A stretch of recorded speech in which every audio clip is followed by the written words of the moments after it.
നാസറിനെ വിളിക്കാ നമ്മളവനൊന്ന് വിളിക്കുക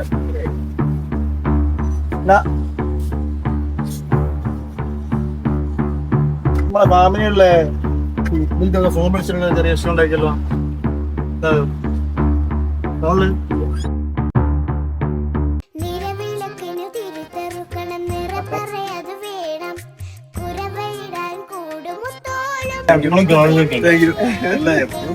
വീഡിയോ കാണും. അത് പറ്റൂല കേട്ടോ, പ്രാങ്ക് ആയില്ല അറിയുന്നേ. ഞാൻ പ്രാങ്കായി പ്രാങ്ക് ആയില്ല. Happy anniversary. പിന്നെ ക്യാമറ നോക്കിയേ പെട്ടെന്ന്. ആരാ തന്നെ? പിന്നെ പരിപാടി ഇന്നത്തെ പരിപാടി എല്ലാം കഴിഞ്ഞതായിരുന്നു. ഇനി ഒന്നും ഉണ്ടാവില്ല എന്ന് വിചാരിച്ചിരുന്നു. ഒന്നും തരുന്നില്ല എന്നൊക്കെ പറഞ്ഞിരുന്നു.